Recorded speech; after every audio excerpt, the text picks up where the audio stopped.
I think that within a short time, a very short time, one won't be able to distinguish between defensive and offensive operations. Isn't it a fact that if the Arabs really were going to attack you, if you were going to survive, you'd have to strike first and take the initiative? Yes. Boys of 14 to 20 are being given crash courses in rifle drill, taking cover and camouflage, and grenade throwing. The country girding itself for a jihad, a holy war against Israel. The last resort seems to be a war of liberation. It is inevitable, and liberation could only be achieved by war. These are the first pictures of the offensive in the Gaza Strip. Israeli armor drove a wedge across the strip to Khan Yunis, cutting off thousands of men of the Palestine Liberation Force in Gaza City to the north. I am ready to be called up to participate in this holy war to liberate Palestine. It's a racial state which has been created by Western powers at the middle of one people. I'd like to see the end of Israel as a racial state. We're fighting a people that are dedicated to wipe us out, and I can't stand by and let my brothers in Israel fight that fight without me doing something. Would you deny then that there have been acts of brutality by your soldiers? We must make all sorts of punitive actions, but only in the very few cases when we are dealing with terrorists. There is a certain group in Israel who wants to see these areas as part of Israel.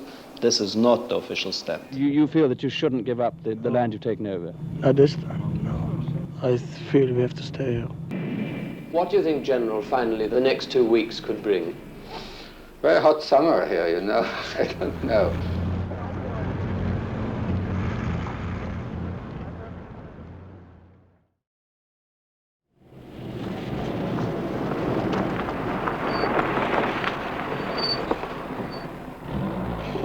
These are the last pictures taken of members of the United Nations Emergency Peacekeeping Force in position on Egyptian territory at the Gaza Strip frontier with Israel.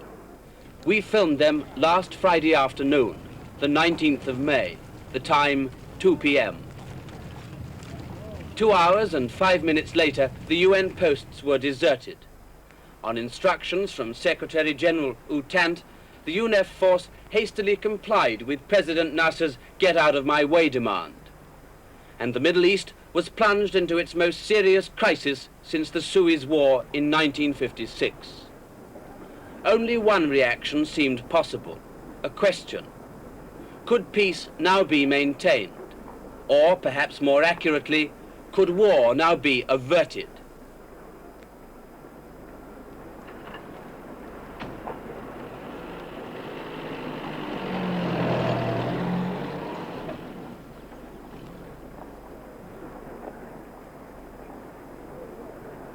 Even before the UN peacekeepers had completed their withdrawal, their place at Egypt's Gaza frontier was taken over by units of the Palestine Liberation Army, an extremist Arab organization formed in 1964 specifically to overthrow Israel. And as soon as the PLA troops were in position, their commander, Ahmed El Shukeri, announced in Cairo that plans were being made for commando actions against Israel.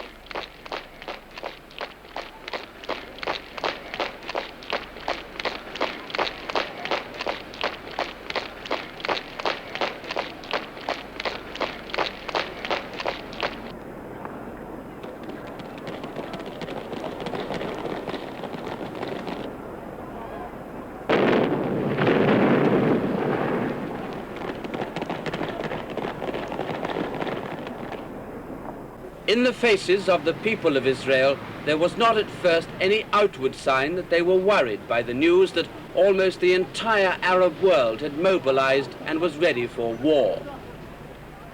Most Israelis took the view that President Nasser really did not want a war, that he would lose if there was one, and that Egyptian troop movements in the Sinai Peninsula were mainly of a political nature, a saber-rattling demonstration to impress the Arab world and to raise President Nasser's prestige in it. In short, life in Israel went on as normal, or so it seemed on the surface.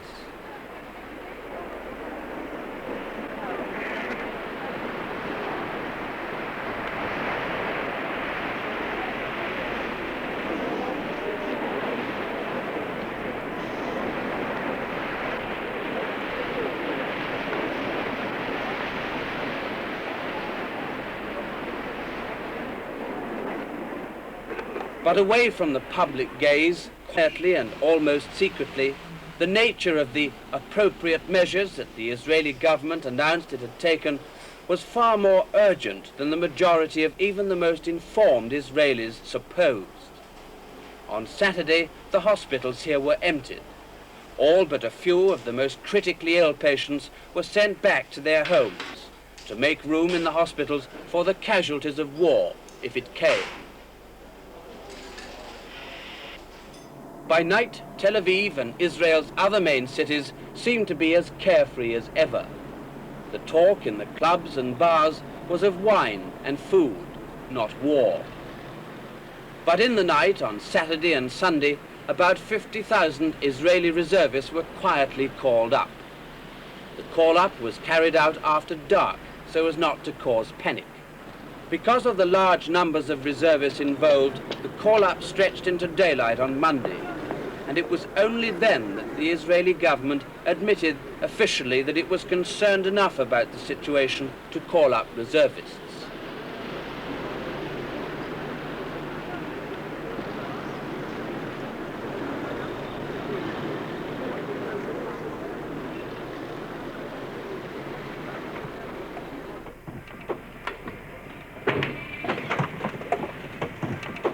It was to the Negev and Israel's 140-mile-long desert border with Egypt that most of the reservists called up last weekend were rushed. It's estimated that there are now between 50 and 70,000 Israeli forces in positions along the border with Egypt. That calculation is based on the almost certain knowledge that Egypt has at least 5 divisions deployed in Sinai, and on the belief that the Israeli military command ordered approximately a man-for-man build-up to match the strength of the Egyptians.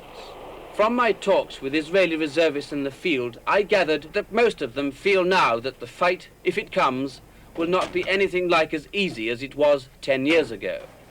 Now that the Israeli forces are deployed in some considerable strength in the Negev, the Israeli planners are cheerfully admitting that they were caught very much on the wrong foot by the suddenness and the speed of the UN's withdrawal from the border area, the frontier with Egypt, and the Gaza Strip. Now, until the UN withdrew, it's being widely assumed here, and I think this is accurate, that the Israelis did not, in fact, have very many forces, either regulars or reservists, down in the Negev near the Egyptian border, because the Israelis say, and they've been saying this for some days now, that although President Nasser has been making a lot of noise over the Israeli question, he hasn't in fact been taking a lot of action. So the border with Israel and Egypt has been the quietest. And so when the UN withdrew, there weren't very many Israeli soldiers down here. Then there was a speedy call-up. And the big secret now, of course, is just how many Israeli forces are there down here.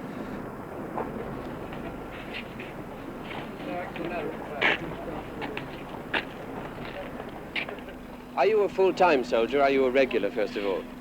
No, I'm a civilian. I was just called in for this period. So how many days have you been in uniform? Well, several days, not many. And what were you doing before you got your call-up order this time?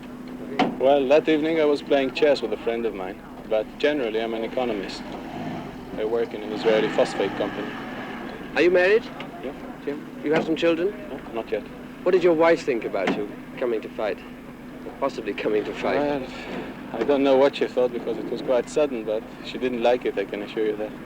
And what is the general impression amongst yourselves when you sit down, perhaps over a beer and talk in the evening? Do you think there's going to be war this time? Do you think it's really that serious? To tell you frankly, I don't have any idea what the Egyptians are up to. But I think they're a mean business. They want to fight. They sure look as if they want to fight. And if they want to fight, we'll know how to handle it. On Israel's tense border with Syria, the situation is potentially more threatening than it is in the Negev. It's from Syria that most of the provocation to Israel has come. Provocation in the form of terrorist raids on Israeli civilians as well as on Israeli troops. And there are many observers who believe that war on a grand scale could easily be sparked off by Israel taking reprisals against Syria for some relatively minor terrorist attack.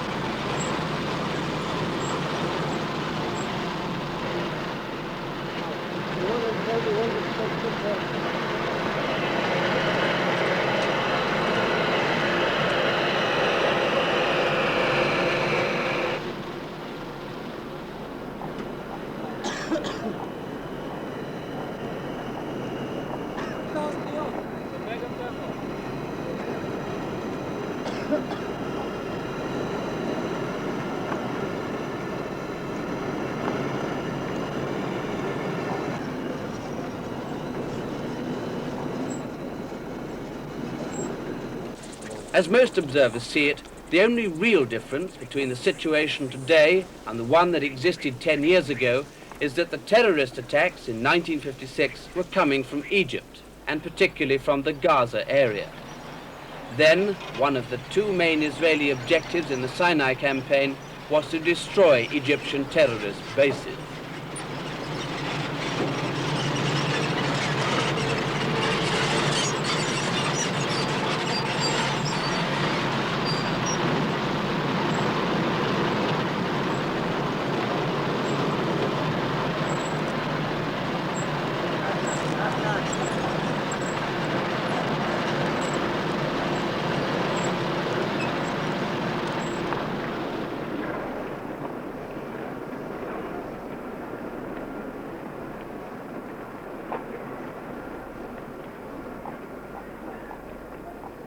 It's widely believed that President Nasser has set in motion this present demonstration of force because he has been put too much in the shade by Syria's emergence in the past 2 years as the Arab world's champion against Israel. Just like 10 years ago, the most potentially dangerous flashpoint is the area between the Egyptian town of Sharm el-Sheikh on the southern tip of the Sinai Peninsula and the Straits of Tiran, the entrance to the Gulf of Aqaba. All Israeli shipping has to pass through the strait to get into the port of Eilat or out to the Indian Ocean.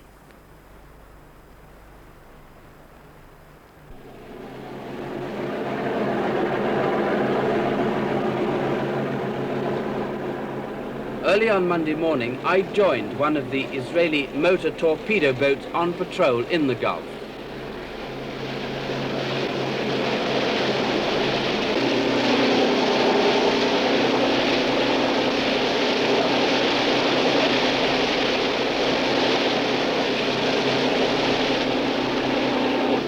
One of the main causes of the Suez War in 1956 was Egypt's action in blockading the Straits of Tiran and denying Israeli shipping access to the Gulf of Aqaba. That action then, as it would now, was a grave blow to Israel's economy.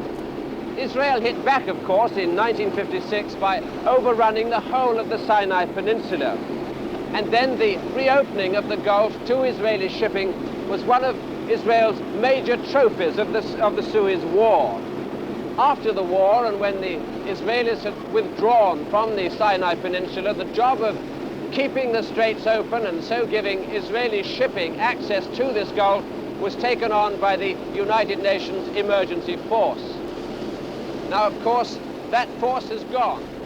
So in this most sensitive of all the three possible flashpoints, and on the question of war or peace, the Israelis say here in the Gulf of Aqaba, the choice is President Nasser's.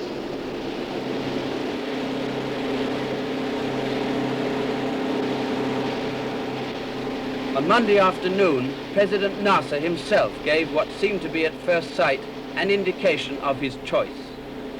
He announced that it was his intention to blockade the Strait of Tiran and deny passage through it to all Israeli ships.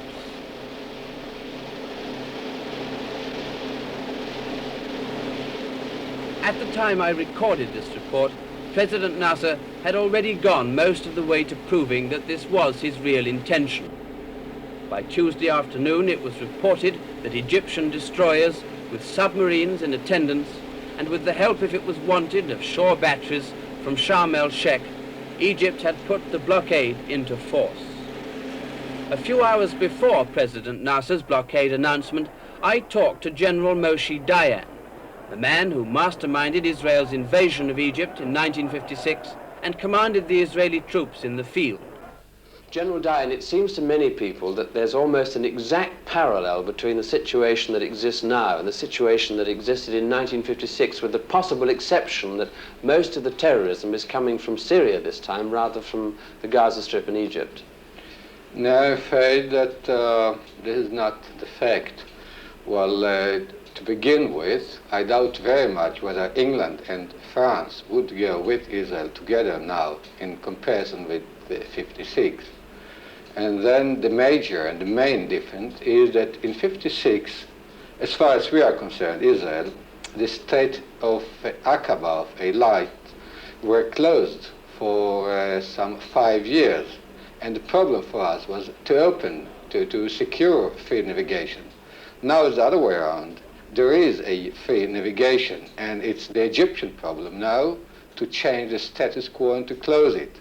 Well, it makes a lot of a difference.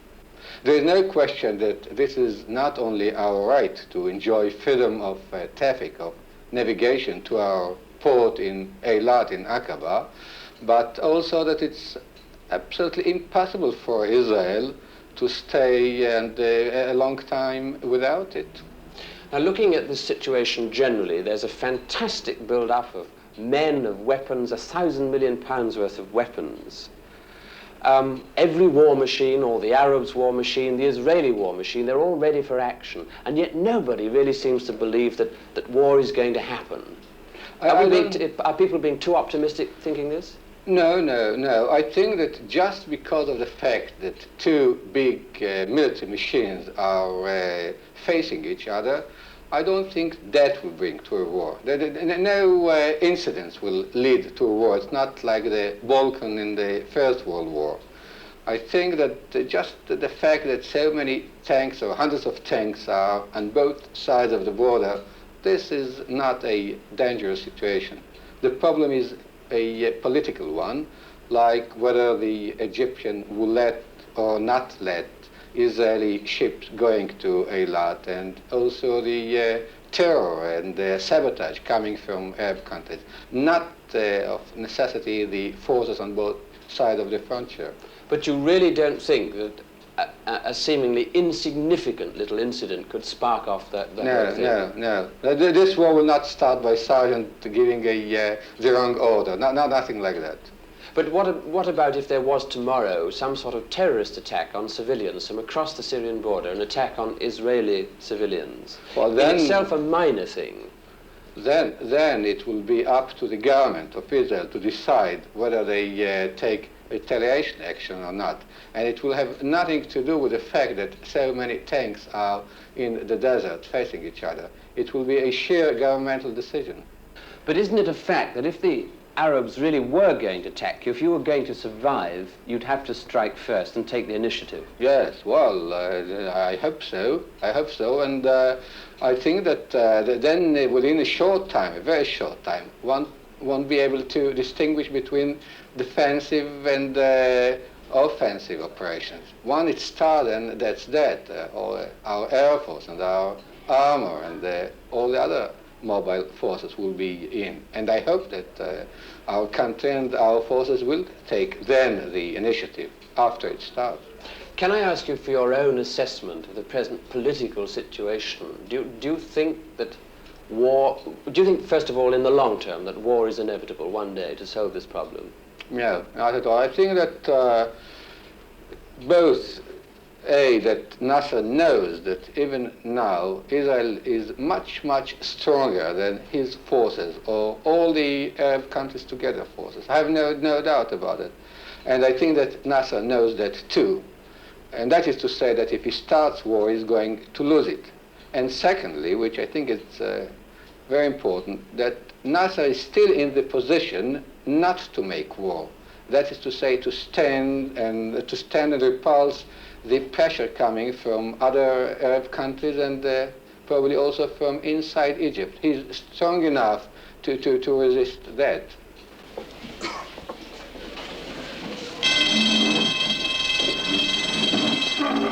The desert is beckoning, but if the crunch does come, Israel's survival will depend mainly on its ability to seize and maintain supremacy in the air.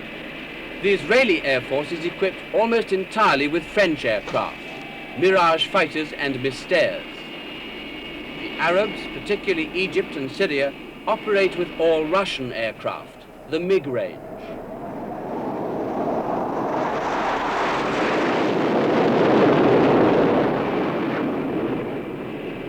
On the estimates available, the Israelis have only half as many strike aircraft and interceptors as the Arabs. But on the evidence available, the Israelis have by far the most impressive record in the air.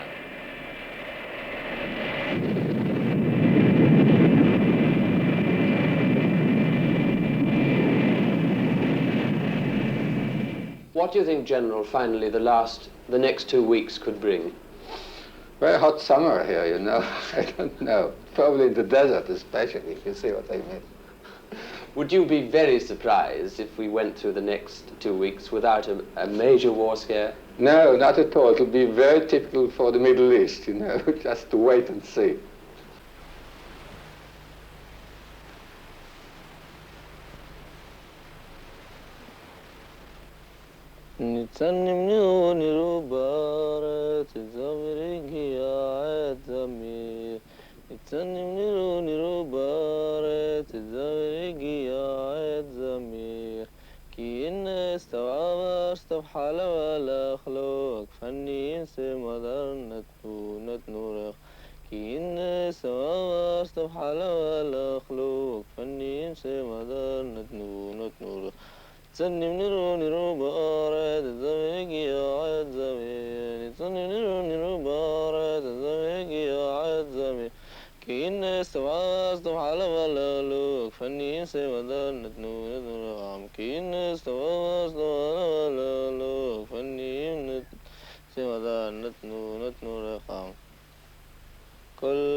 Egypt is mobilized for war as never before in its history.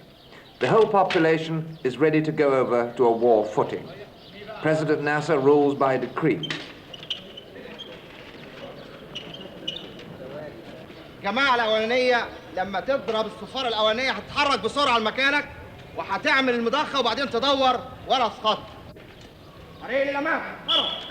Even schoolboys are training for the battle that many of them think is inevitable. If war does break out, many of them may not live to see the victory President Nasser confidently predicts will be theirs. In the meantime, one of the things they're taught here is the lesson of the Egyptian victory in 1956. They're confident of winning. They have no thoughts of dying.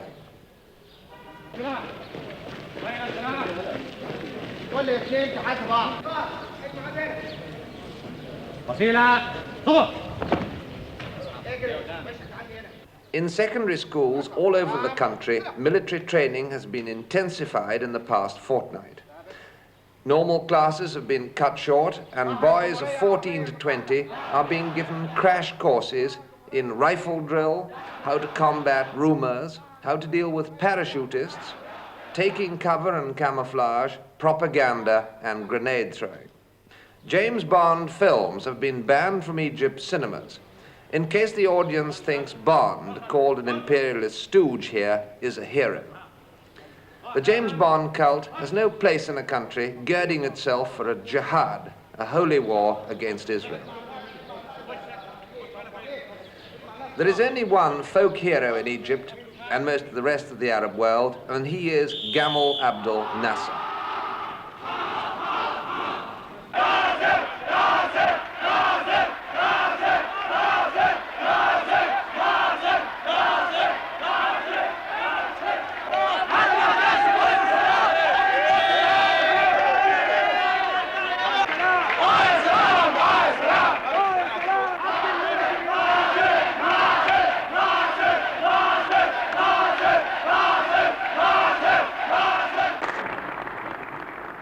President Nasser strode before the world television cameras and gave his views on the crisis.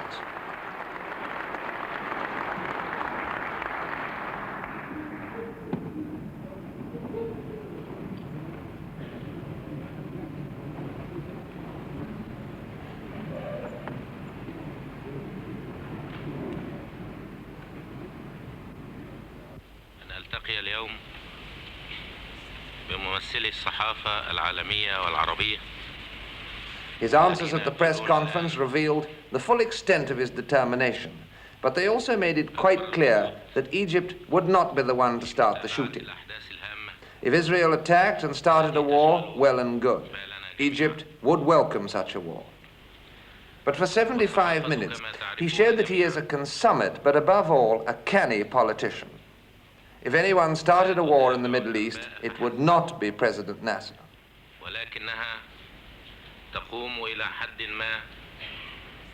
The confrontation with Israel and the threat of war overtaking the Middle East, literally from one moment to the next, has given President Nasser what he's long wanted and never had, the undisputed leadership of the Arab world. The crisis has also united the Arab world, as it hasn't been united since the Suez War of 1956.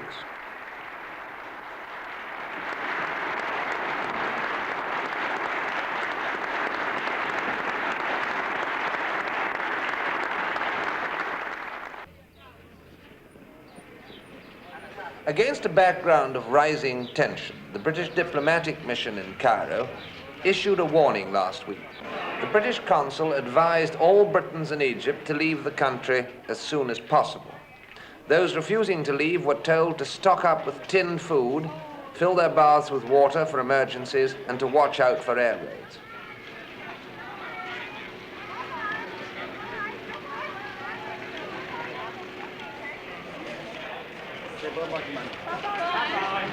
Bye, Janet.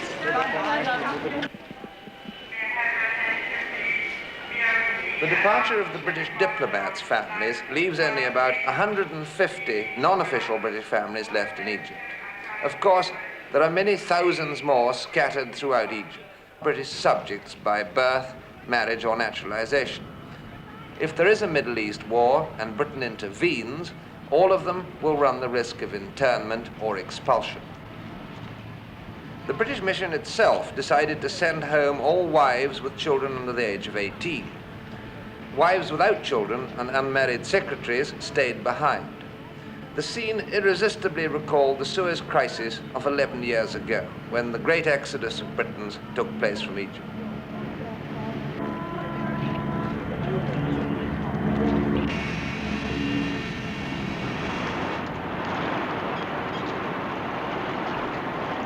The hate of the Arabs for the Jews is at its hottest among the Palestinian Arabs, 2 million of them, who left their homes when Israel was founded in 1948.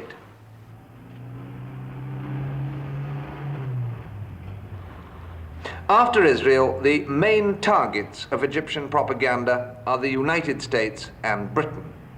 They are regarded by President Nasser and the Arabs as the creators and backers of Israel. We fight not only Israel, but the Western powers that support her, he says. Strangely, this has not led to any anti-Western feeling in the streets so far.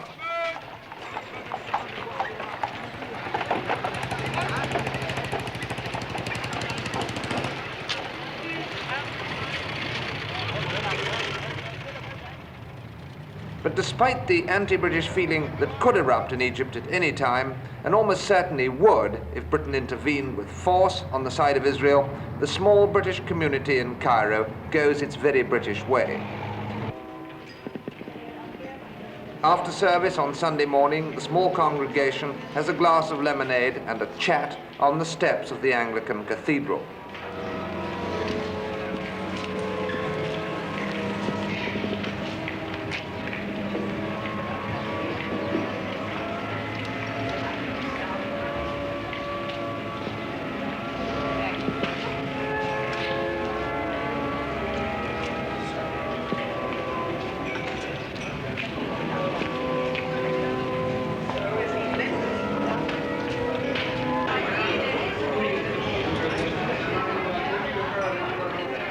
I talked to two of the oldest residents, Mrs. Palmer and Mrs. Harvey, who between them have been in Egypt for more than a century.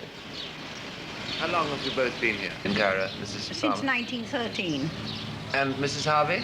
Well, I've been in Egypt since 1912, but not always in Cairo, because we lived in the provinces for many years, in Tanta and in Damanhur and Mansoura. What I want to ask you both now is, are you going to stay, whatever happens? Don't ask us that. Or are you going to leave? I'm going to stay. As long as the Egyptians allow me to do so, I'm going to stay. I have no intention of leaving at present. If things get very bad and we have to leave, it will be against my wishes. What happened to you in 1956? Did you leave or did you stay? No, we stayed. What are the biggest sort of crises you remember? I think Alamein, 1942, when everybody left. There was, I don't know, probably a dozen residents left, foreigners. What about you, Mrs. Harvey? Are you going to stay? I'm going to stay as long as I can. Don't ask me that, because I feel if I say, yes, I'm going to stay, fate will make me go. So I'd rather not be asked. I don't intend to go unless I have to go. You see, you've got to think what we shall do when we're very old. You still have your husband, so he'd look after you, but... Yes, I know. You have to think of the future as to what you're going to do when you are incapacitated. At present, we are, well... hale and hearty. So many You both things. look very well. Yeah. How old are you, may I ask? I am 81. I'm 78. Has the British consulate, the British consul, told you that you ought to leave? Yes, he has. I went to see him yesterday, he and he said two notices. He has advised everybody in writing that it's to their, well, advantage to leave whilst they're able to do so. I think I'm going to chance it and risk it. And we hope. We live on hope. And I think, well, I don't know, it's very hard to say, but having gone through so many of these ups and downs, I still hope this one will calm over and that we shan't have to go.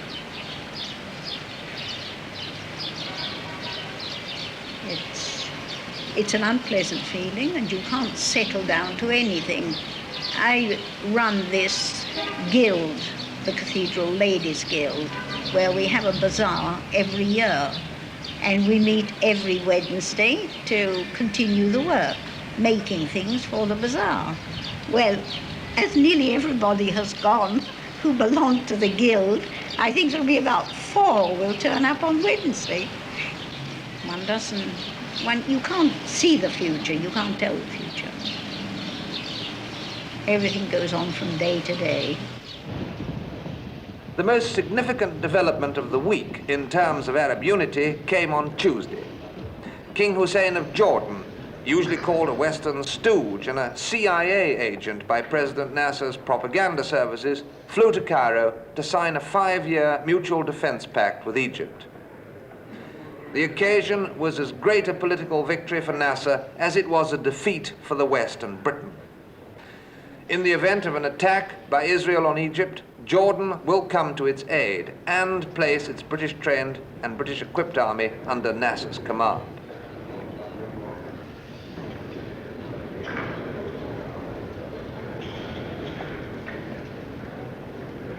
King Hussein and President Nasser called in an unexpected observer, the leader of the Palestine Liberation Organization, one of the most extreme anti-Israeli politicians in the Arab world, Ahmed El Shukeri.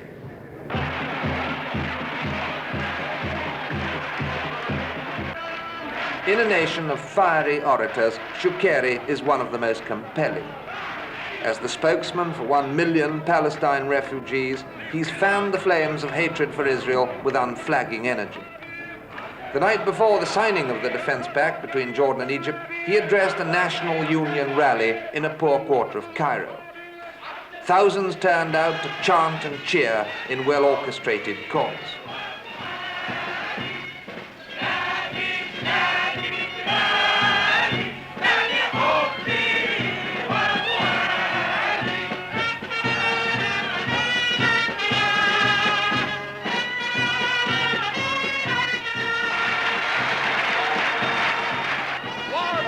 The danger now is that having taken Egypt and the Arab countries to the brink of war with Israel, President Nasser, for all his skill, may find it difficult to stop them going over the edge. Shukeri commands the 12,000 soldiers of the Palestine Liberation Army, deployed along the Egyptian and Syrian borders with Israel. Just before he flew off to Jordan with King Hussein, I spoke to him in his Cairo headquarters. Mr. Shukeri, may I ask you, first of all, how do you personally regard the present situation? Well, I regard the present situation to be one of a state of war, immediately preceding actions of war. It is a state, not the state of war that had been going on for the last 19 years since 1948, but it is rather a shooting war in which we find ourselves now standing at the threshold of the war itself. You think that is my estimation of the present situation. You're quite convinced that a shooting war is inevitable? Well, I believe it is inevitable because the preceding years have proved to be of no avail to bring the Palestine question into a just settlement. So the last resort seems to be a war of liberation. All political ways and means, all pacific ways and means have been tried and have been invoked, but with no avail. Now this state of desperation has brought about the concept of the inevitability of war. Regrettable as it may be, but it is inevitable, and liberation could only be achieved by war. Cairo Radio said this morning that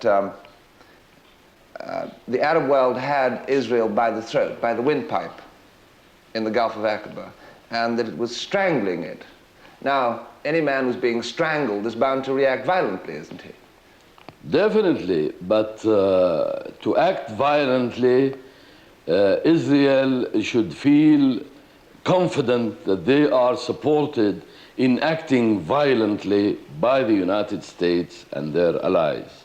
Should they not be encouraged, or should this feeling of encouragement is not existing in the hearts and minds of the Israelis, no violence is enough for them to react against the actions of the Egyptian government with regard to the blockade.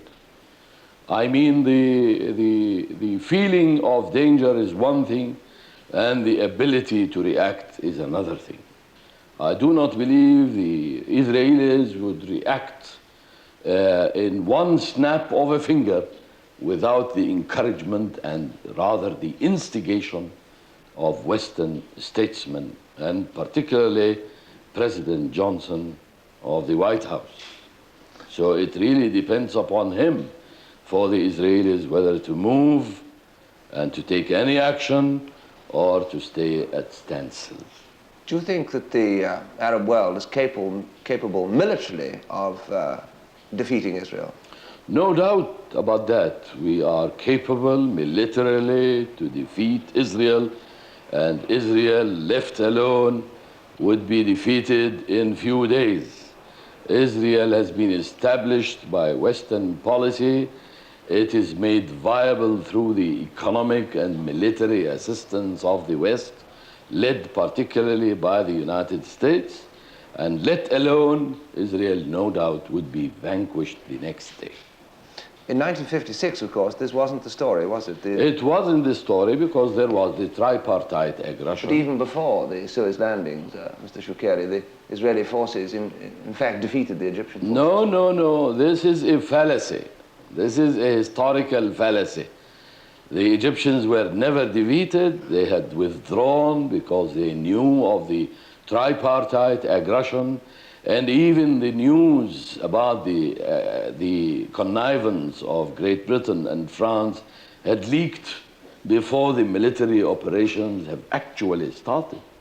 United Nations Secretary General, Mr. U Tant, has said that he's seeking a general agreement in the Middle East. What would be your reaction to such an agreement? I think nothing short of liberation will satisfy the people of Palestine and satisfy the Arab peoples in general.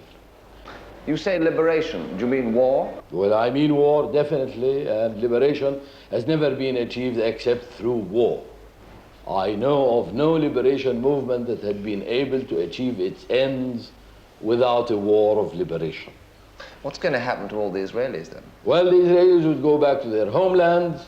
Those of them who are British subjects would go to Great Britain and live there in the United Kingdom as decent citizens as we hope them to be. What about those Israelis who've given up their original homes to go to Israel? Well, Israel is not their home. Palestine is our home. And the Israelis should go back to their former homes to which they belong. Mr. Shukeri, isn't your insistence on a war of liberation really setting the torch to the whole of the Middle East and possibly the world? Aren't you running the risk of starting a very, very major war? Well, doesn't this give you pause? Well, why should it give it any pause? The First World War was started with all its dangers, and the Second World War was unleashed with all its dangers. There is no war without sacrifice and without perils and dangers, and this is one. I mean, the fact that it may develop into a major world war, this fact by itself should warn the great powers to keep away and to do the best they can to see to it that justice is implemented and that the rights of the Arabs should be respected. But you demand the complete destruction of Israel. We demand the complete destruction of Israel as a state, and this is also the demand of President Nasser. Can I now ask you about the Palestine Liberation Army? How many men have you got? Well, I shall go at the earliest occasion and count them. I haven't counted them before. I'm not aware of their number, so I'm not in a position to give you either an exact or an estimated number, but they are definitely in thousands and thousands. Where do you get your arms from? Well, we get them from Arab sources and from foreign sources too. Foreign sources, I might cite China. We get Chinese arms and weapons, light weapons and medium-sized weapons, and we get also our arms from Arab sources. What's the mood, would you say, of your army at the present time? Well, the mood in the climax, highly spirited, waiting the moment, waiting the orders to go ahead. That is the mood. Above every other mood. They have been waiting for this moment for about 19 years. So they are eager to start liberation. And our greatest difficulty is to restrain them. The atmosphere here at the Israeli embassy is quiet and tense. Almost from the moment the news of war broke, people began phoning in here and calling to see what they could do to help and how they could get back to Israel. And many came to collect their call-up papers to go back to Israel and fight. Because I think you heard our Minister of Defense, Moshe Dayan, saying that we don't want people, English people or American boys to be killed in our country. And to volunteer. It means that we have to do the work, and we'll try to do it. And at the Jewish agency in London, 100 people an hour queued to volunteer to fight in Israel. Most were young and by no means all were Jewish. Israeli forces have achieved a dramatic military victory. They've penetrated the Sinai Peninsula faster than they did in the 1956 campaign, and their military superiority over the Arab forces is established beyond doubt. Well, how have they done it? With me to look at the military reasons for the Israeli victory is Leonard Beaton of the Institute of Strategic Studies. Well, Mr. Beaton, how have the Israelis achieved this incredible victory? Well, I think one's got to recognize that this is a very different, these Israeli armed forces are very different from 1956. They have a lot of very good French fighters, British tanks, both of which have been used to enormous effect. They're modern and they're efficient. Now, they have these because the Russians began an arms build-up by giving a great deal of equipment to the Egyptians. And it's become clear now that the Egyptians have not used this equipment to effect. They have not digested into an efficient military machine, and the Israelis have used their much more modest quantities of British and French equipment to the hilt and with great effectiveness. And the Israelis have always had a doctrine of conservatism in their military organization, their military dispositions. They train their people in an old-fashioned orthodox way. They use them in an orthodox way. And over again it's been proved that relatively poor countries with modern sophisticated equipment just cannot use that equipment efficiently. And this is exactly what's happened to the Egyptians. But the Egyptians, nevertheless, in this area, as we were led to believe, had very considerable forces and equipment. Is this failed just because they were not trained sufficiently? They had a great deal of equipment, a great many forces, and they have had a real disaster. And it's because the Israelis have hit them hard. They hit first at their airfields and got their air superiority, and they followed that up by wiping out the armor. And in that kind of area, which is very good tank country, this has enabled once the Israelis got the general air and tank superiority, they've been able to go just the way the desert campaigns in the war went very rapidly one way or the other, depending who established superiority. Well, now, looking at the position tonight, very roughly speaking, the Israelis have advanced into Sinai towards the Suez Canal. Down there, they have captured Sharm el-Sheikh at the Gulf of the Mouth of Aqaba, and they've also gone considerably into Jordan on this side. Now, what objectives are left to them? Well, unless they want to go on and on and on against Egypt, I think it's most unlikely if they have any great objectives in that direction. And it seems to me the only possible objective is conceivably to say we have not got our right of passage in the Gulf of Aqaba. The only way we can guarantee it is actually to hold the shore in some way. I think myself that's rather unlikely. The other thing they might do, and the thing that's much more uncertain, is what they will do about Jordan. They've got Jerusalem. I can't imagine them giving up Jerusalem without the utmost reluctance. And they have this great weak area of Jordan, which is very much inside their own country, and it's very difficult to be sure what they will do about that. Mr. Beaton, thank you very much indeed. Well, what sort of country is Israel? Well, it's roughly the size of Wales, with a population of about 2.5 million people. It stretches from the arid deserts of the Negev in the south to the fertile pastures around Galilee in the north. Michael Barsley, who knows Israel well, reports.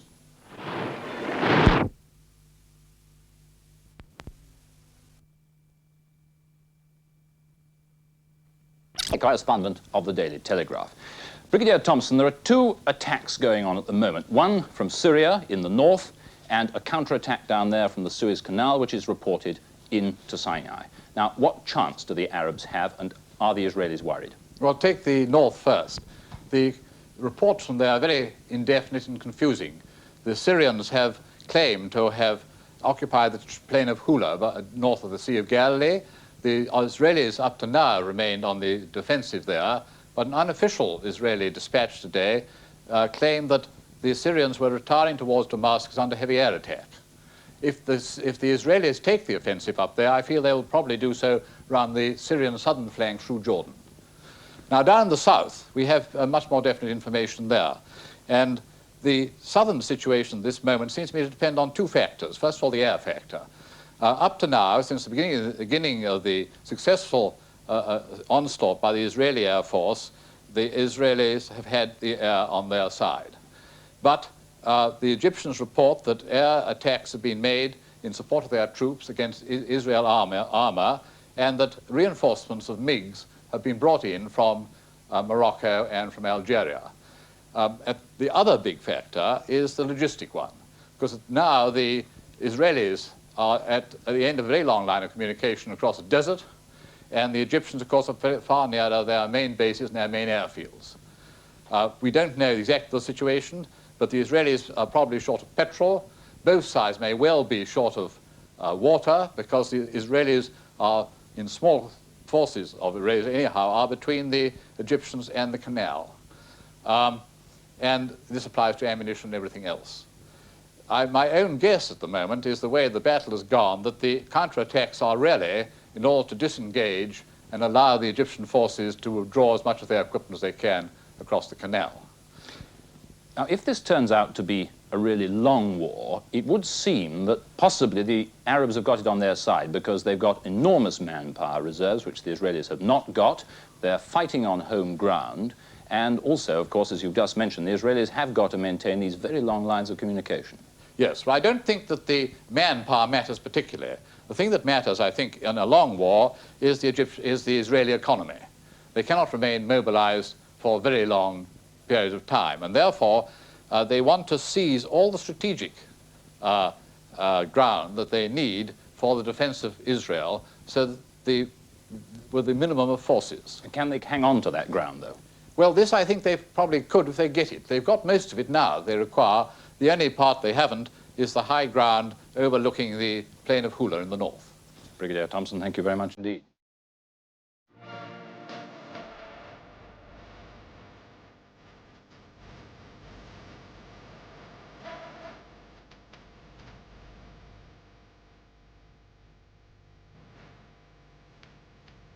At the frontier of the Gaza Strip, just a mere kilometer away, and this is a shell unit, a mortar shell unit, firing on Egyptian forces, numbered to be about 200 to 300 out there. They've been here all day, and they began this war this morning at around 6 o'clock. Now we're told we've got to get out of here. Behind us, you can't see it.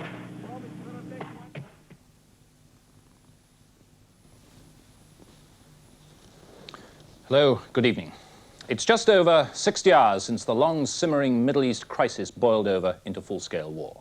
60 fantastic hours in which the Israeli forces have routed the armed might of their Arab neighbours. The deadline for the UN ceasefire called ended 2.5 hours ago, and as you may have heard in the headlines, no response has yet been reported from Israel or from Egypt.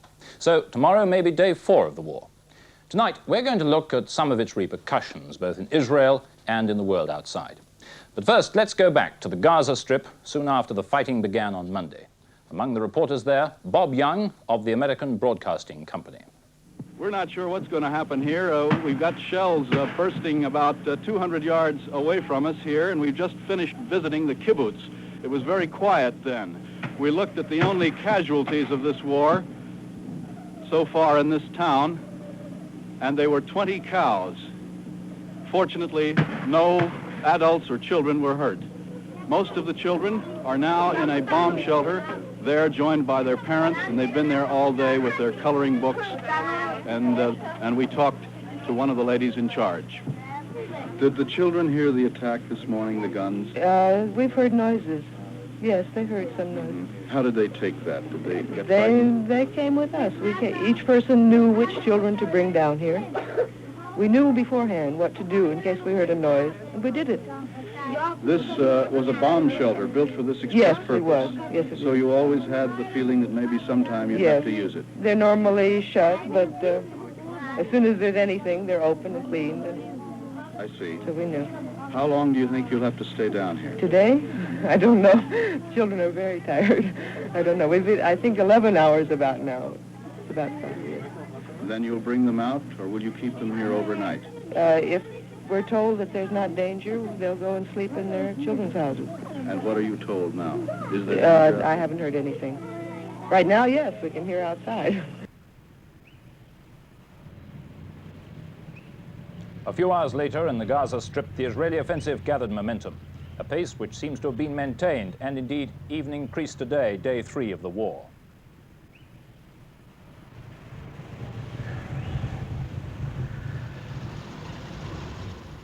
These are the first pictures of the offensive in the Gaza Strip when the war was only hours old. The Israeli armor drove a wedge across the strip to Khan Yunis, cutting off thousands of men of the Palestine Liberation Force in Gaza City to the north.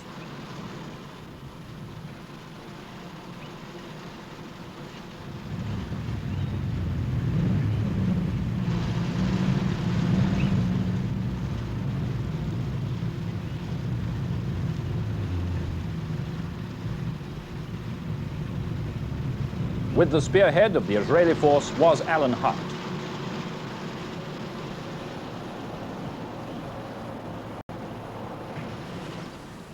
The war has now been started just about 7 hours, and we're now in the Israeli frontline position facing Gaza, which is held by the Egyptians at the moment. Gaza is about 4 miles directly behind us. At this moment, there is an Israeli attack being mounted on Gaza, and it looks as though the Israelis are trying to cut off the Gaza Strip from the rest of Egypt. The Israelis are used to fighting. They have to be. 19 years ago, they took on all those Arab countries and won their independence as a state. Today, the road in the Judean hills to Jerusalem is still dotted with the shells of burnt-out tanks and armoured cars, preserved as memorials to those who died in 1948. Jerusalem was divided.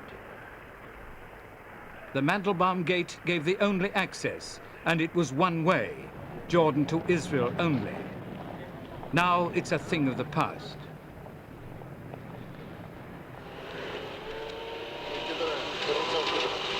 Once a week, Israeli students were allowed under UN escort to go up to Mount Scopus University within Arab territory. As for the frontier, you could drive from the famous King David Hotel, recently under fire, on a short car ride. Turn right, right again, and a few yards down, there, the Dragon's Teeth, the frontier, and ahead lay King David's Tower in Jordan. These houses weren't damaged in the present fighting or in the war of 1956. The damage is 19 years old. And she's probably in the army by now. And life in Jordan could be seen plainly with the naked eye. So near and yet so far, in a city once as divided as Berlin, the Mount of Olives and the Garden of Gethsemane.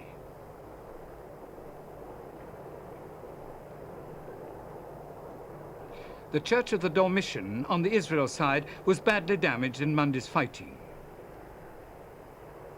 And outside, notices from 1948 still say, "Mines keep clear." Bethlehem, birthplace of Jesus, is only 8 miles south of Jerusalem. It is now, like Jericho, in Israeli hands. The Israelis keep the holy places well.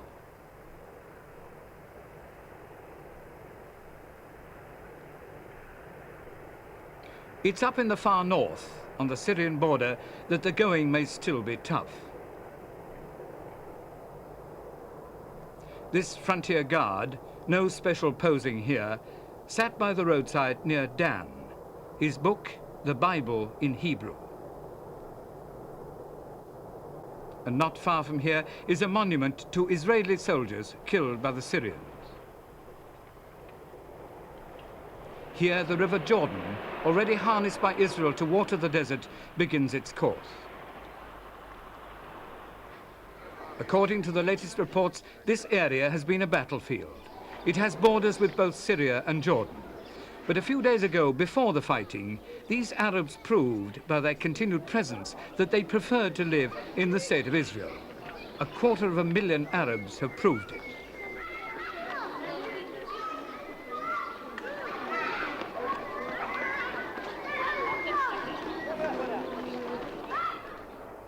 Lake Galilee. At a kibbutz on the right, Degania, Moshe Dayan was born, a Sabra, a native Israeli. Ahead, the Syrian hills. This is the area of the reported Syrian attack.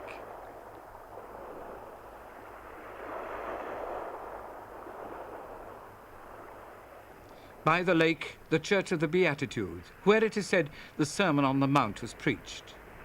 The side of the church bearing the message, "Blessed are the peacemakers," points towards Syria. Haifa, the great seaport built by the British, has been bombed, and beyond the bay is Acre, threatened by the first Syrian advance. But in Tel Aviv, in Dizengoff Square, they'll be out in the streets again, and children will no longer have to be hurried to the shelters.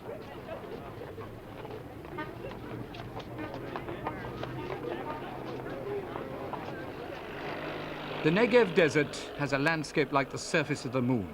It's here that the decisive struggle was begun and still continues. And many a kibbutz, which were after all originally frontier stations, must have suffered. This is Yotvate, the last kibbutz before the Red Sea port of Eilat.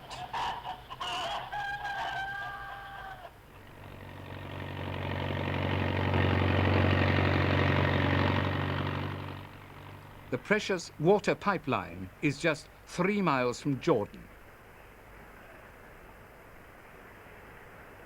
Eilat. To the Israelis, the holiday place, the Côte d'Azur, the place where Solomon met the Queen of Sheba, and yet the vital seaport connecting with the outside world.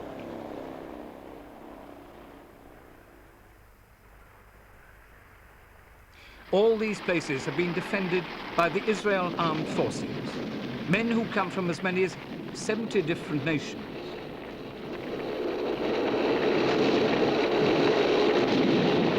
We were in the middle of the Whitsun holidays, and we left Friday, which was the last day of the holidays, and I didn't have a chance to get into school to tell them. I hope my parents have written or something. When I made the decision, which was already a week ago, I started thinking about hundreds of Arabs swarming down, and I had some fears and some qualms, but the minute I arrived here, they all went. I feel I'm doing the right thing. In fact, I'm sure I'm doing the right thing. I intended coming in a few years' time, perhaps to stay, but this crisis brought me out here now. What have you been doing since you arrived here? Have you settled down yet? Yes, we've just sort of finished settling down. We've moved into a place where we'll be staying for the 4 months, and everybody's been very kind, helping us settle in. And what sort of work are you going to do when you roll up your sleeves and get stuck in? Well, we haven't actually been told yet, but I think it's in the banana grove. Just supposing that war does break out, would you be prepared to fight in the army if you were asked to? If I was asked to, of course. Obviously, one isn't in a position to choose where one goes or what one does, and there are people who know better than I do where I'm going to be of any use, any value. But where would you think you're going to be of most value? Probably working on the kibbutz, since they've had quite a few people called up, and they're obviously short on manpower. So I've had quite a few letters from my mother especially. She asked me to go home straight away because she's frightened of the war. She wants to go before anything starts properly here. But I've tried to explain why I want to stay on here. It's a bit difficult to explain, but it's really because we feel needed here, and we really feel we're doing something. And it's also because I just couldn't run out on it now. In London, hundreds more went to the volunteer centre, hoping to be sent to Israel before it was all over. Fine. Can I have your name and address, please? Yes, the name's Morgan, M-O-R-G-A-N. And the initials, please? W. And can I have your name and your address, please? 63 Malden, spelled M-A-L-D-O-N, Road, London, W3. I'm so sad to see what's going on there at the present time, and I'm so caught up in Israel's fight that I want to go there and perhaps in some way, in some very small way it would probably be, feel that I've helped to contribute towards their effort. I'm a Jew and my people in Israel are in trouble and I have to help them. I have 3 sons of my own and I don't want them to grow up in the fear that they may ever be persecuted wherever they may live in the world. There has to be one country where Jews will live as free men, and this is one of the reasons why I have volunteered. I want to go to Israel because I want to help. I want to go to a kibbutz, and as I before spent time in a kibbutz, I know what it is, and I think I could help. This is something I think that every Jew must identify himself with, even though, for example, he might be a very proud Englishman at the same time. This is the climax in a struggle which the Jews have been having with oppression. We're fighting a people that are dedicated to wipe us out, and I can't stand by and let what I consider my brothers in Israel fight that fight without me doing something anyway.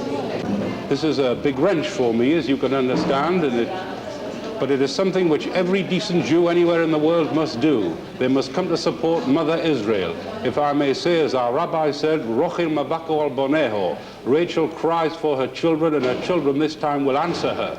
Name, please. Arab volunteers in London were equally fervent. Nationality? Arab United Arab Republic. Address, please. St. George's School, Reading.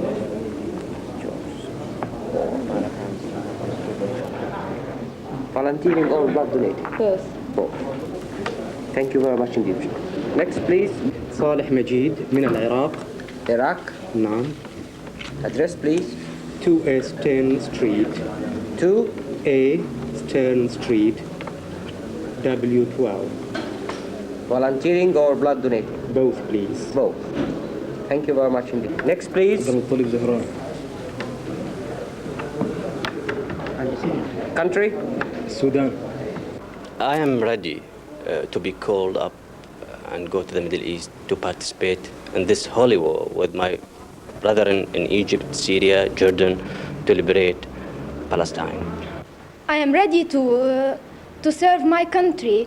If I can be of value here, I'll serve it here. If I am a doctor and I can serve my country back as a doctor, as a soldier, or whatever my country would ask me to do. What I hold against the Israelis is their policy in the Middle East. It's a racial state which has been created by Western powers at the middle of one people who have a common culture, common history, and they have just been transplanted in the region and financed by foreign money. I hold against them that they have sent 2 million Arabs, Palestine people who are living now under tents, and they want the other 80 million Arab to live the same as those 2 million refugees. Well, I'd like to see the end of Israel as a racial state. I'd like to see Christians, Muslims, and Jews living happily in the Middle East, turning their minds' effort to build up the country. Britain gets about 70% of her oil from 4 main countries: Kuwait, which supplies us with 23%, Saudi Arabia, where we get 20%, Libya supplies 15%, and Iraq also sells us 15%. This is certainly the biggest threat to Britain's oil supply since the Suez Crisis in 1956, when the Egyptians blocked the canal. 60% of Britain's oil supplies came through the canal. Stocks in Britain dwindled as tankers made the long and expensive journey around the Cape. The result was rationing and a grim winter as motorists queued for their coupons and their 200 miles of motoring a month.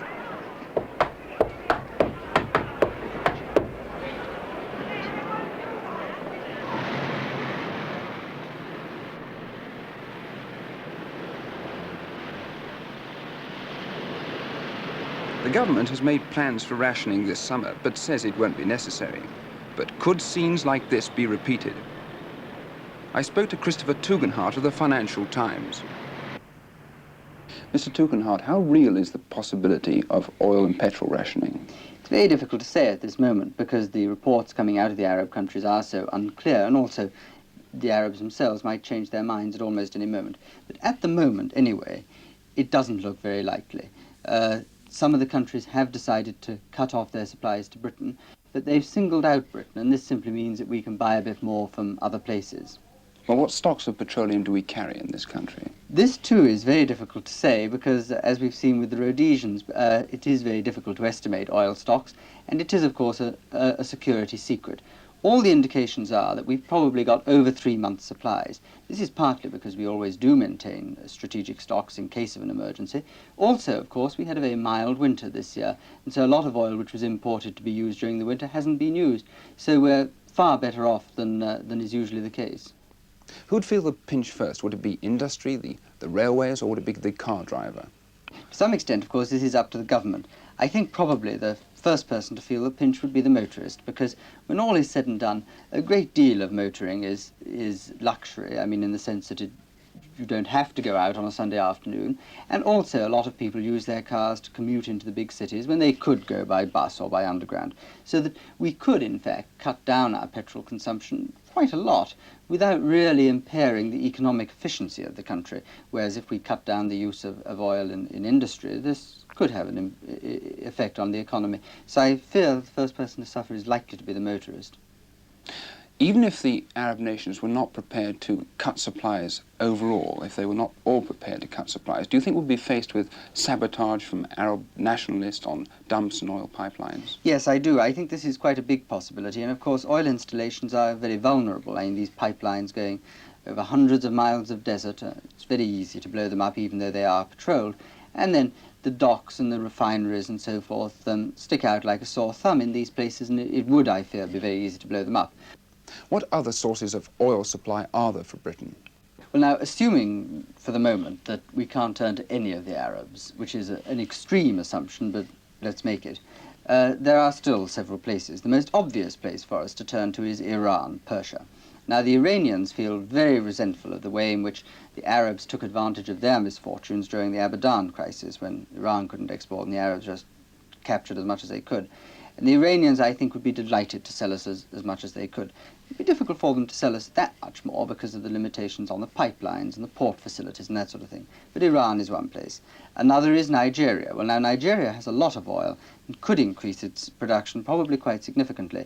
At the moment, everything's okay there, so far as the oil is concerned, but obviously in the very disturbed political situation of Nigeria, it's possible that that source could be cut off. This still leaves the Western Hemisphere, Venezuela and the United States. We'd prefer to go to Venezuela because the oil is cheaper, but the United States has a lot of spare capacity, and if need be, Britain or Western Europe, indeed, could call on America. Do you think we should now prepare for a national oil crisis? Unless there's a big change in the way things are going in the Middle East, I don't think we need worry about that. You must understand one thing about President Nasser. The reason President Nasser is the man he is that whenever he speaks, he really expresses the innermost feelings and aspirations of every Arab in every Arab country. When it comes to this particular point of the Palestinian problem and the rights of the Palestinian refugees, there again, President Nasser's stand to the entire problem is the stand that every Arab takes. So I don't see any possibility of any change as far as this particular problem is concerned. This is what the Arabs want. This is again what President Nasser has been asking for, and I don't think they'll accept less than that. We can't stand a nation like America with a foolish president like Johnson. Look at what he is doing in Vietnam, for example, and look at what he is doing all over the world. Egypt can take any different policy than what Nasser have made in the past 15 years. This must be a fact that all the people in the Western power must be sure of. Thank you very much. Made many tremendous achievement for all the Arab nations. The principle of Nasser will survive all the time till the end of the whole world. It will never die at all. It's a point of principle. It's not a personal ambition that he wants to dictate or to make it an empire for himself. It's not for himself. He always called for unity of Arab. He is the representative of unity in the Arab world. Do you hold him for the third world? And we are behind him, and it's going to be the third world, which is going to be the new power.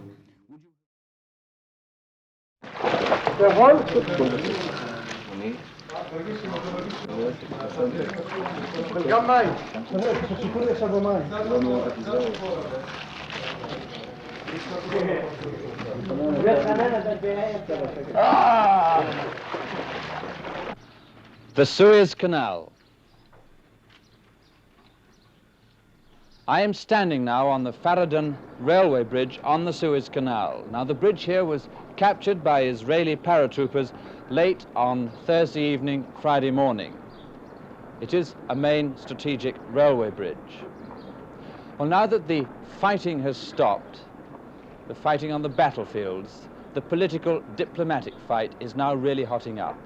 What is Israel's position now that she has reached the Suez Canal on this front, that she has occupied parts of Jordan on another front, and that she has also occupied parts of Syria on the third front? Well, the information that I've managed to get says that Israel is not this time going to pull out from these new frontline places until she has a firm guarantee from the Arabs that Israel has a right to live.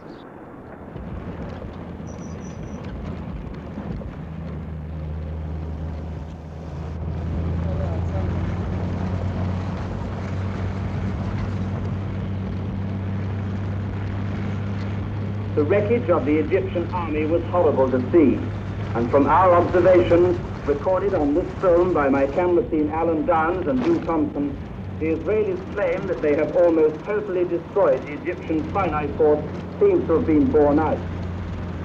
It took us 48 hours to reach the canal. That's only 20 hours less than it took the Israeli army to make the same journey and defeat the Egyptians on the way.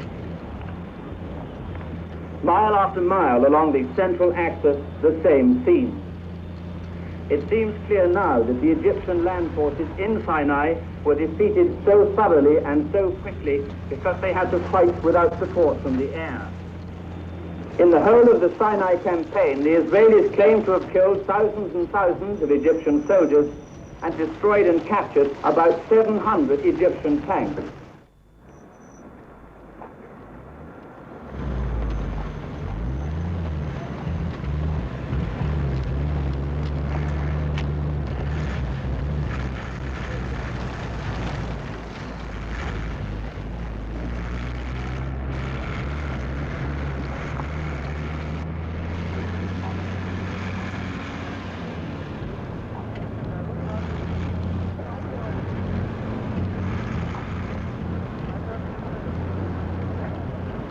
The Egyptian Air Force was almost totally destroyed on the first day of the war. And for 3 days after that, the Israeli Air Force was able to bomb Egyptian forces and convoys almost at will.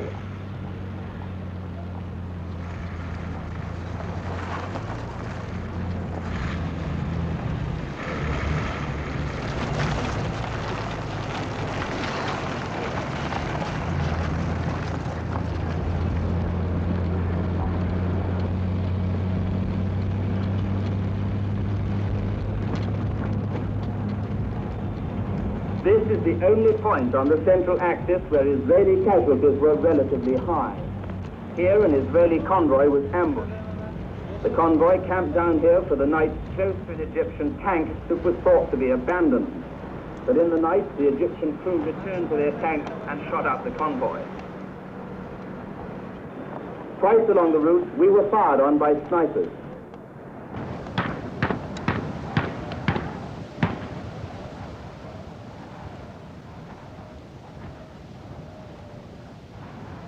All the way down to our position where we are now, about 140 kilometers from the Suez Canal, we've had reports at every checkpoint that scores of Egyptian soldiers are roaming around looking for water. The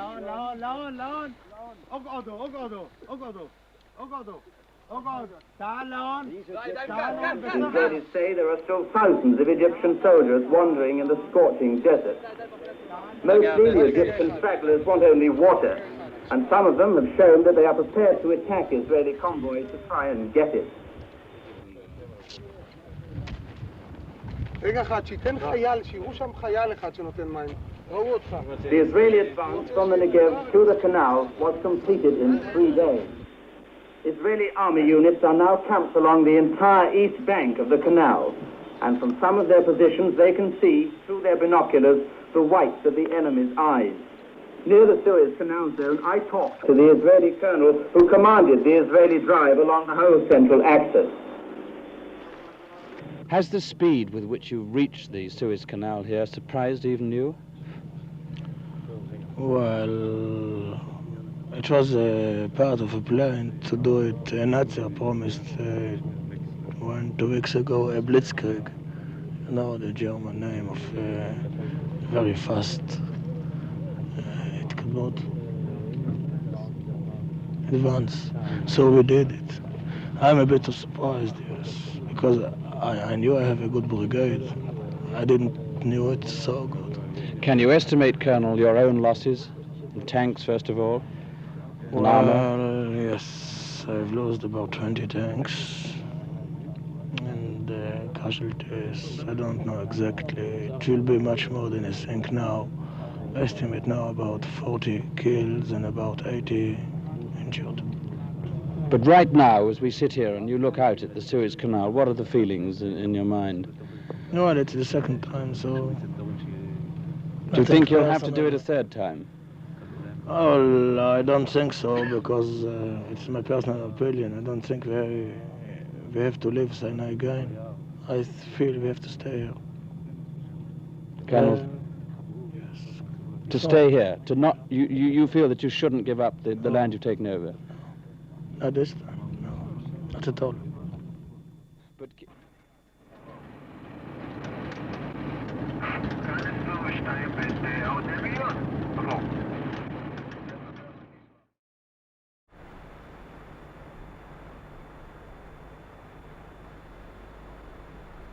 while the United Nations talk, the armies of Israel and Syria watch each other along the ceasefire line in the Syrian heights, only 30 miles from Damascus. And in the valley, United Nations ceasefire observers watch the two armies. The Israelis didn't want to agree to a ceasefire until these hills were theirs. It's easy to see why.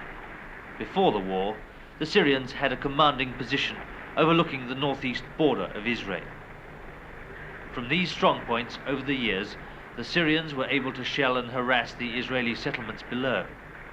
So they were the main targets of the Israeli advance into Syria at the end of their six-day war against the Arabs. The kibbutz of Dan, at the foot of the heights, was once an easy target for Syrian artillery. Now that danger is past.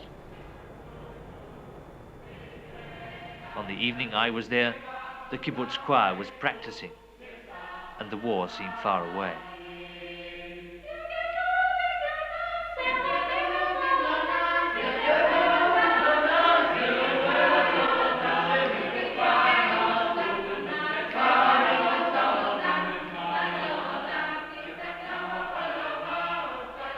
The trenches, of course, are still here as a reminder that Dan kibbutz was once on the Syrian border.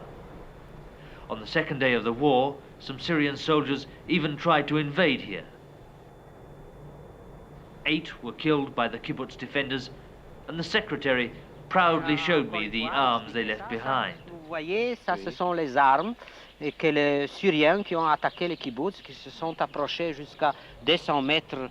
Things now, though, are getting back to normal. Work started on the houses damaged by Syrian shelling the day the ceasefire was declared. And the hope of the kibbutz people is that the Syrians will never again get near enough to inflict such damage. But no one knows what pressure will be brought upon Israel to give back the land she's conquered from Syria. And the radio news from the United Nations is eagerly followed.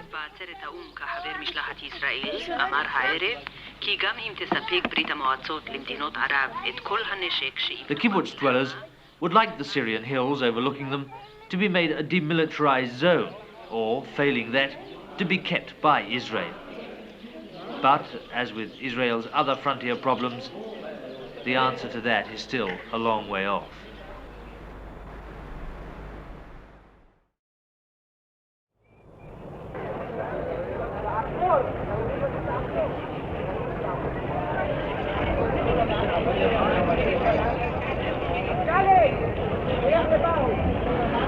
And so it goes on. Hundreds, thousands of refugees pouring across from the west bank to the east bank of the River Jordan. Today, General Moshe Dayan, Israel's defense minister, has come down to the river to see for himself. With the informality that seems to distinguish so many Israeli leaders, General Dian, wearing no badges of rank, walked down the long line of refugees waiting to cross the Allenby Bridge over the River Jordan, and stopped at random to ask Arabs why they were leaving.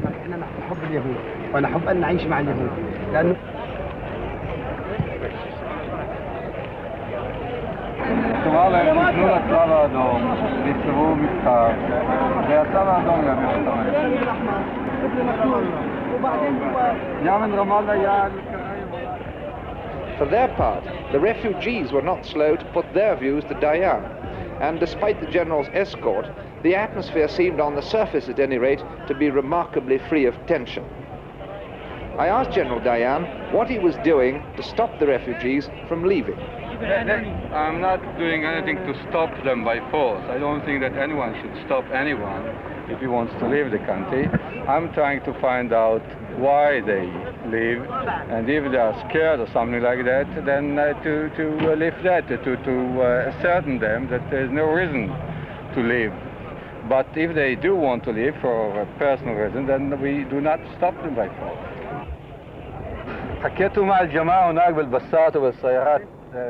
This is how he summed up what the refugees had told him. There are 2 or 3 here that go there because their families are there and they want to join their families. There are others here that want to go over there because their money is in the bank there, and unless they join their money, then they would lose it. But most of them say that their families left the country while the war was on with some other man, because women wouldn't go alone. And now they want to go in there to fetch their relatives and to bring them back here. So far, somewhere between 100,000 and 200,000 Arabs are said to have left Israeli-occupied Jordan. Nothing, not even appeals by King Hussein's government, can apparently stop them. Years of propaganda, capped by 2 recent memories of the fighting, are too powerful a force to be overcome by what to outsiders seems the common sense solution: to stay in their homes, even under Israeli occupation, rather than engage in this hopeless trek.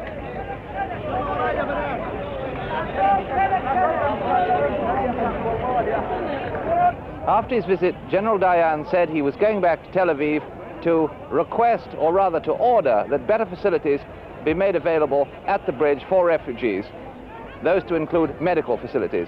He also said he was going to try and get an agreement with the Jordanian government to improve the bridge, to rebuild the bridge. Not, he said, because he wanted to encourage people to leave, but because if they did insist on going, then he thought they should be given every facility. This is Allenby Bridge from the west side of the Jordan, the Israeli-occupied West Bank.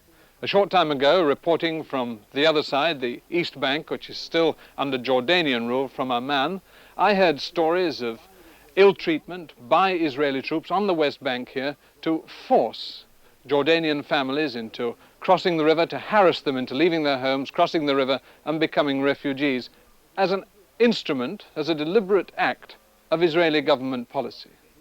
Well, of course, the Israelis, as you'd expect, deny any such policy. But it's not simply a matter of allegation and denial. It's the whole complex problem of how a conquered people suddenly become a subject people, live with their conquerors. And when they're provoked, the Israelis can get tough. In Hebron, one of the oldest towns of the East, Israeli soldiers guard against trouble either from their own tourists or from the Arabs, whose great mosque this was. It contains tombs of Abraham, Isaac, and Jacob. For hundreds of years, Jews were not allowed beyond the 5th step of the staircase. Now the Mosque of Abraham is open to them by conquest, with Muslims allowed in 4 times a day for prayers. It's a constant reminder to them that Israel is now in charge. The Hebron area has recently had a taste of what the population can expect if they shelter saboteurs. The Israeli authorities admit that they do blow up Arab houses when there's some direct evidence to link those houses to terrorist activities. This Russian-made Kalashnikov automatic rifle in beautiful working order was taken from one of 7 Arabs killed in a clash with Israeli soldiers a few weeks ago. The Israelis say the men's tracks led directly back to the village of Shuyuk. So the Israelis blew up 9 houses there, and the military commander of the Hebron area here keeps this Russian rifle and its charged magazine as a souvenir. Saboteurs said to be from the Al-Fatah terrorist organization were hiding on the outskirts of this village.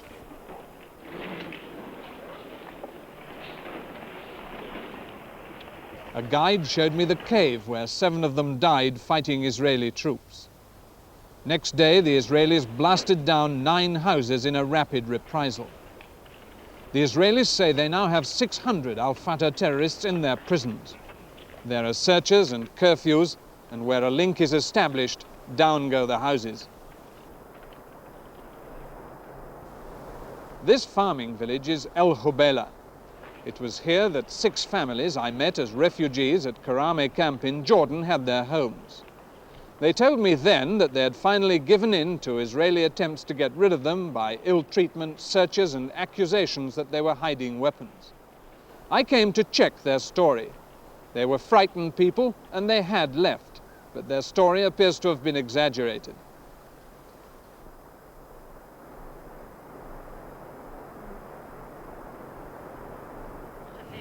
They told me 70 families had left. This man, who remains, says 20. He did not know or admit to me of ill treatment by Israeli troops, but there had been many searches. He says the families left because money from relatives on the east bank of the Jordan had stopped coming, and that they hoped for better soil to farm. The Israeli army agree the village has been searched for El Fatah, but not more than normal.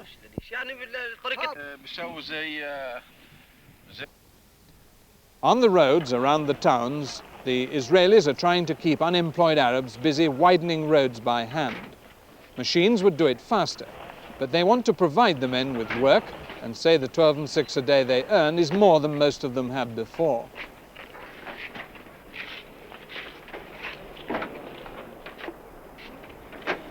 If you want a clue, no more, to the feelings of Israelis for Arabs at the moment, you needn't come any further than this place here, the front garden of the house which was the home of the commander of the Arab Legion camp in Azariah, just outside Jerusalem, a village where Jesus lived. His front path, nicely and solidly paved, is made of Jewish tombstones taken from Jewish cemeteries on the slopes of the Mount of Olives. As one Israeli pointed out to me, they've even put them down, inscription side up. I talked about the West Bank situation to the military coordinator of the occupied areas, Colonel Shloem Gazit. Colonel, you have been accused of deliberately harassing the West Bank population through your troops in order to keep them on the move and get them out of the West Bank as an act of Israeli government policy. Is it Israeli government policy or is it not? I think, first of all, it's definitely not Israeli policy. Second, as a fact, it's not true. And I think the best proof is to see that there are about 800,000 citizens living in the Western Bank who didn't live and who live prosperously in the area, and you can see it. But 300 a day are still leaving, are they not? I think the numbers are much lower. The numbers leaving today are about, from the Western Bank only, between, let's say, 50, 80 daily, not more. Well, the estimate on the other side is 300. Well, there are an addition of about more or less the same number of people living the Gaza Strip. So altogether, it reaches about 150, perhaps up to 200 daily. Half of them from the Gaza Strip, half from the Western Bank. Would you deny then that incidents have happened, that there have been harassments, constant searches and acts of brutality by your soldiers? Well, let's separate two questions. One is our dealing with the population in general. No accidents, no incidents, no harassing. And I would say in most cases they hardly see us at all except as tourists. The other story, the other part is our problem dealing with the terrorists. In those cases, of course, we must impose, let's say, a curfew. We must make searches here and there. We must make all sorts of punitive actions. That's true, but only in the very few cases when we are dealing with terrorists. How serious are you being hit by these al-Fatah terrorists which lead to reprisals against villagers? Well, relatively, I wouldn't say it's very serious. The damages done up to now are relatively very small. No important damage either to industry or to the population in general. But of course, we must be very careful. It might change from one day to another. I was talking to one of your officers the other day, and he referred to the new Israel. He was talking about Israel within its present extended boundaries. Was this an unwitting slip about official thinking? Well, official, definitely it's not official thinking, but everybody has his own opinion. And there is a certain group in Israel who calls these areas liberated areas and wants to see these areas as part of Israel. This is not the official stand. For the Arabs who fled, there's no coming back. For those who stay, life isn't always pleasant. It may not be Israeli policy to force people to leave, but there's certainly no encouragement for them to stay. At a time when you hear talk of the new Israel, every Arab who decides to get away from the frustrations of the Israeli occupation is one Arab fewer with a stake in the West Bank.